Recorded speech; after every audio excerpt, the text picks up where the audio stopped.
और हमारे यादव समाज के मित्र यदुवंशी और सभी हमारे संगठन, समाज के संगठन, आज मुझे आप सबके बीच में आने का सौभाग्य मिला है और आपकी बात सुनने का भी मौका मिला। कुछ बात समझ में आई, कुछ नहीं आई, क्योंकि स्थानीय भाषा में आप कह रहे थे, तो कुछ तो समझ पाया, कुछ को ट्रांसलेट करवाया और ट्रांसलेट करके समझने की कोशिश की है।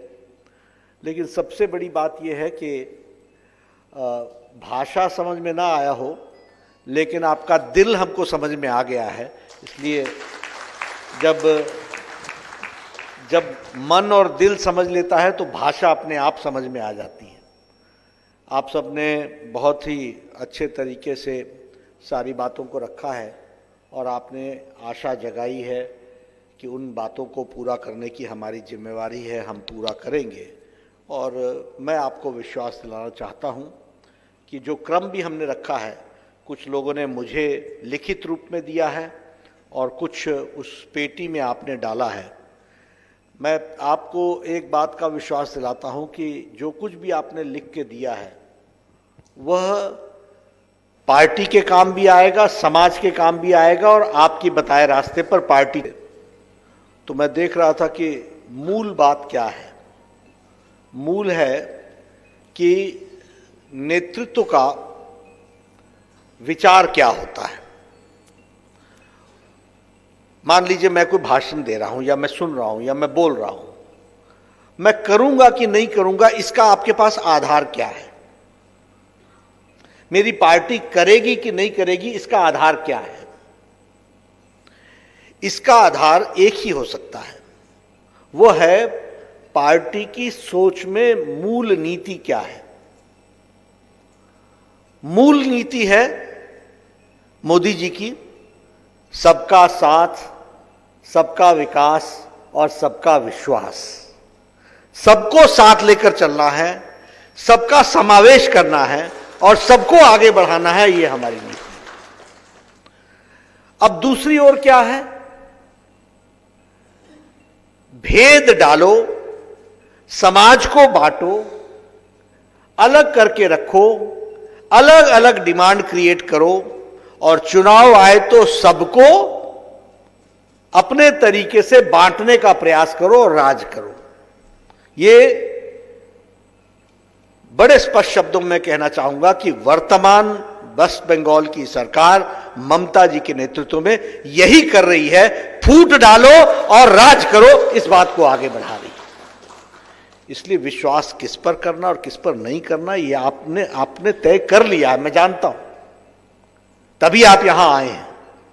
लेकिन आप जहां आए हैं वो सही आए, क्योंकि सबको समावेश करके चलने की ताकत सिर्फ भारत के यशस्वी प्रधानमंत्री नरेंद्र मोदी में है। इस बात को भी हमको समझना चाहिए। इसलिए आप विश्वास रखिए कि हम सब लोग सभी को साथ लेकर के चलने का प्रयास भी करेंगे और सभी को मूल रूप से उसका स्थान देने का भी प्रयास करेंगे। अभी आपने देखा होगा बहुत सी समस्याएं जिसको समावेश करने का प्रयास किया। वो कैसे किया? हर एक समाज की समस्या में अंततः क्या समस्या है? एम्प्लॉयमेंट एंड जिसको हम कहते हैं सुदृढ़ीकरण, उसको एम्पावर करना, यही है ना, सशक्तिकरण।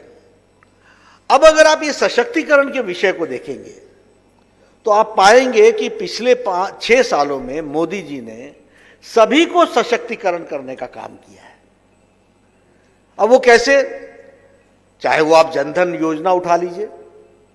आप बताइए, इस जनधन योजना ने कोरोना में 20 करोड़ बहनों के खाते में 1,500 रुपए डाला कि नहीं डाला? अब वो कौन थे? वो सब गरीब लोग थे, सभी समाज के लोग थे, सभी समाज के लोग थे और सबकी व्यवस्था की गई, 20 करोड़ बहनों के खाते में डाला गया। आप बताइए, कोरोना के दौरान ही 8 करोड़ बहनों को मुफ्त में 3 सिलेंडर्स 3 महीने के लिए दिए कि नहीं दिए? उनके चूल्हा जलने का इंतजाम किया कि नहीं किया? और वो सभी समाज के लोग थे जिनके लिए व्यवस्था की गई। उसी तरीके से 80 करोड़ की जनता को दिवाली तक और छठ तक 5 किलो अनाज यानी गेहूं या चावल और 1 किलो दाल प्रति व्यक्ति, 80 करोड़ की जनता को छठ और दिवाली तक का इंतजाम किया कि नहीं किया? यह समाज के सभी लोगों के लिए किया कि नहीं किया?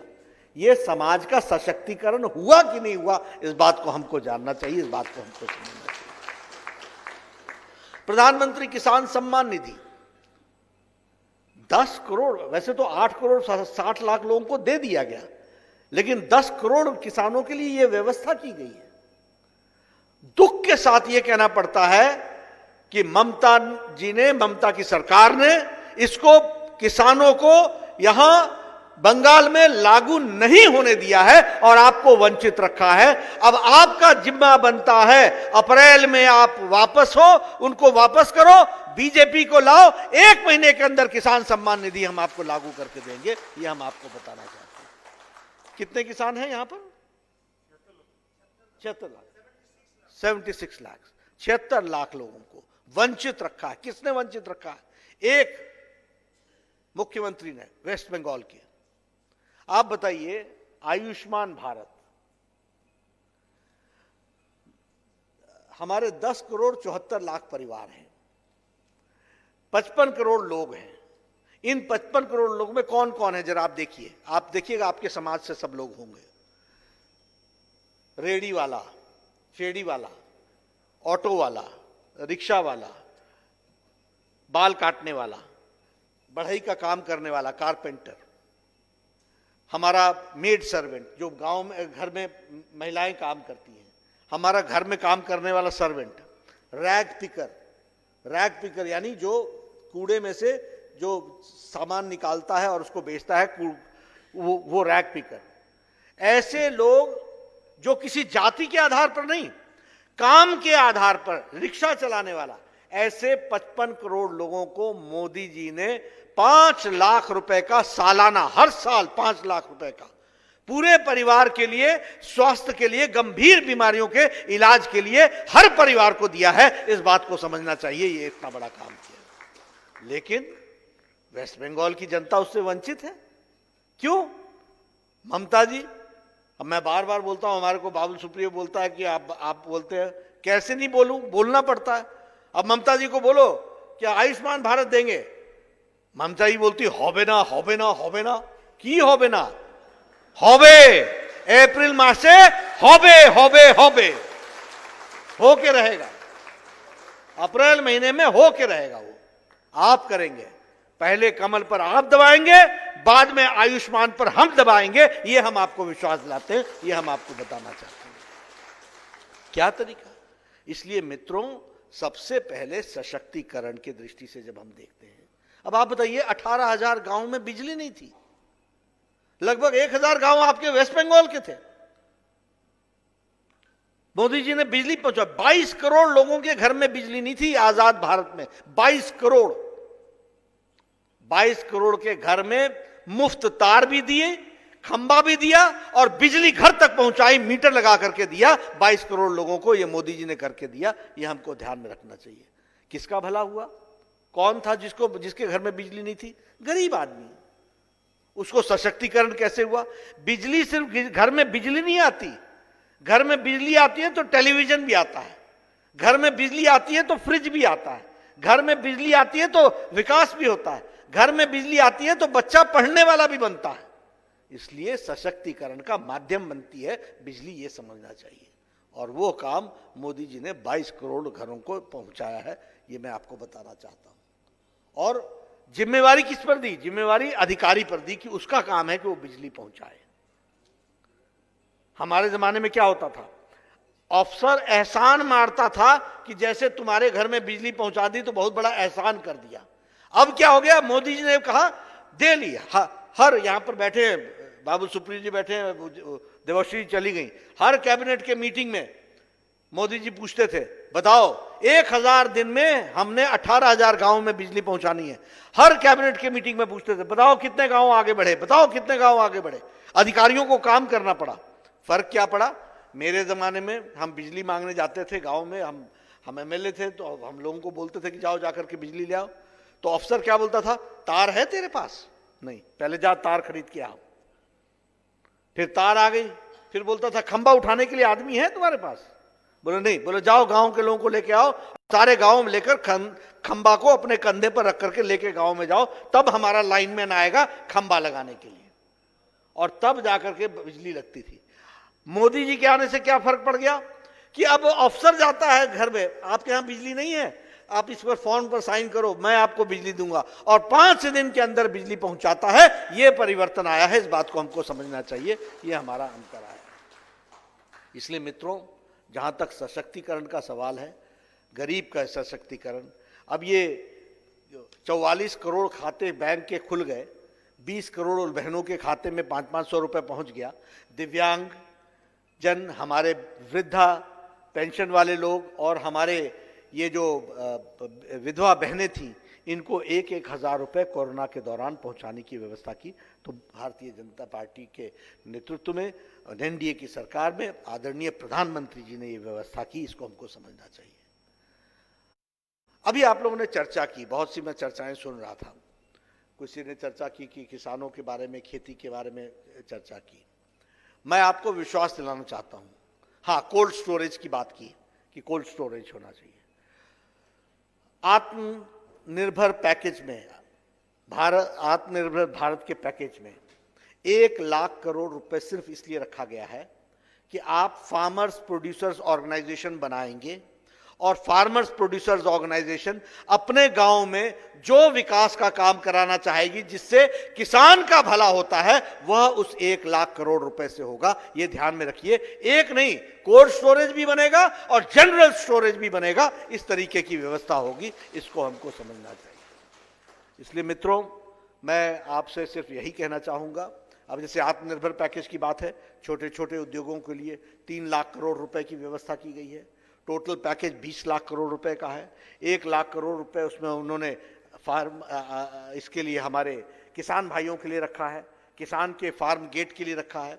उसी तरीके से 50,000 करोड़ रुपए सिर्फ ये जो ठेला चलाते हैं ना, जो रेडी लगा करके अपना जीवन यापन करते हैं, इनके लिए व्यवस्था की गई है, ताकि यह अपने जीवन में ठीक से खड़े हो सकें। इस तरीके की व्यवस्था की गई है। अभी आप लोगों ने बहुत सी बात की, आपने कहा कि हमारे यहाँ बांग्लादेश से आ रहा है और हमारा जो हैंडलूम है वो नष्ट हो रहा है। मित्रों, इसकी भी व्यवस्था की गई है। आप वोकल फॉर लोकल आपको होना पड़ेगा।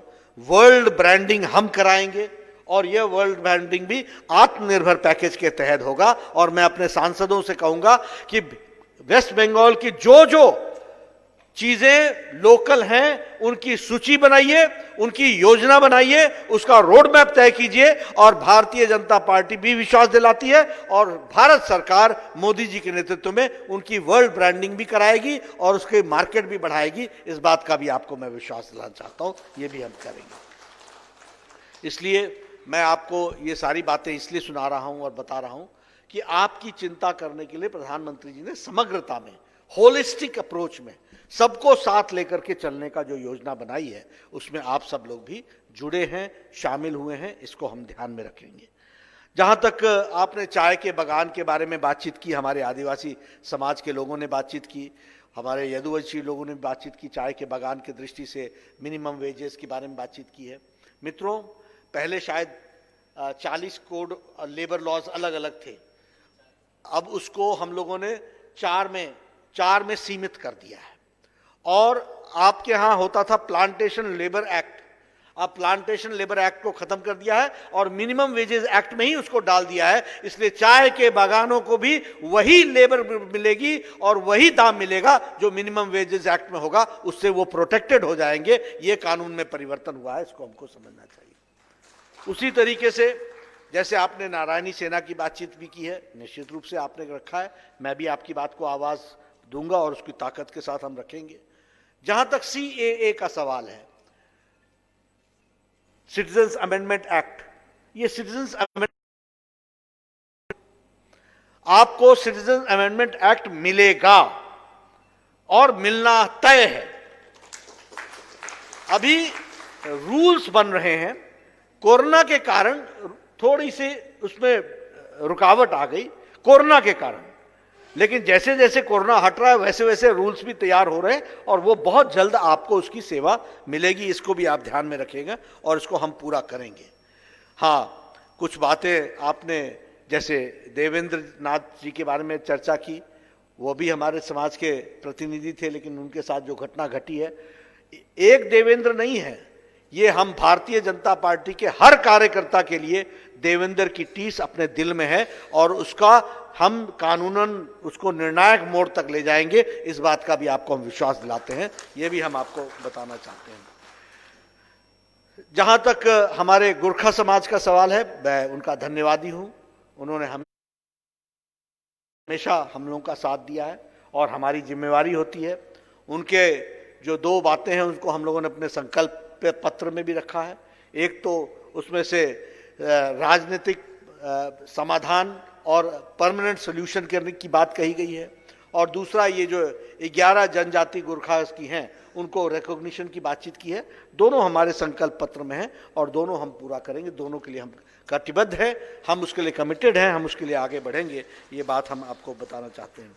जहाँ तक यदुवंशी समाज के डेवलपमेंट बोर्ड का सवाल है, निश्चित रूप से हमारी सरकार जब आएगी तो उसको भी हम पूरा करेंगे। लेकिन मैं ये बताना चाहता हूं कि बैकवर्ड कमीशन को कॉन्स्टिट्यूशनल स्टेटस किसी ने नहीं दिया, दिया तो नरेंद्र मोदी जी ने दिया है। ये हमको ध्यान में रखना चाहिए और संवैधानिक दृष्टि से उसको रोकने का काम किया है।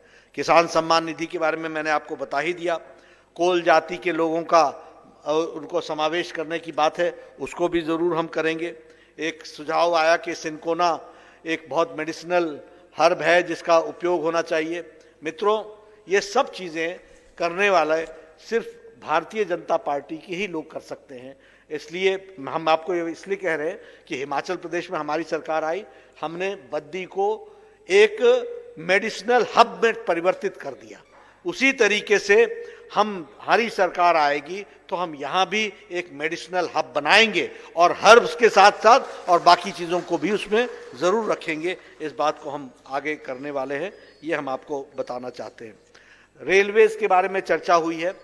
आज ही सवेरे मेरी बात भी हुई थी रेल मंत्री से, और क्योंकि मेरे पास आपके डिमांड्स, आपकी जो चार्टर था वो आया था जिसमें आप लोगों ने अलग अलग तरीके से सारी बातें रखी थी, तो दिल्ली से चलने से पहले मैंने हमारे रेल मंत्री जी से बात की थी। उनका कल ही ऑपरेशन हुआ था, लेकिन फिर भी वो ठीक थे और उन्होंने 4 दिन के आराम के लिए छुट्टी मांगी। हमने कहा 4 नहीं, आप 1 सप्ताह लगाओ। तो वो रेलवेज़ के सिलसिले में उन्होंने बातचीत की।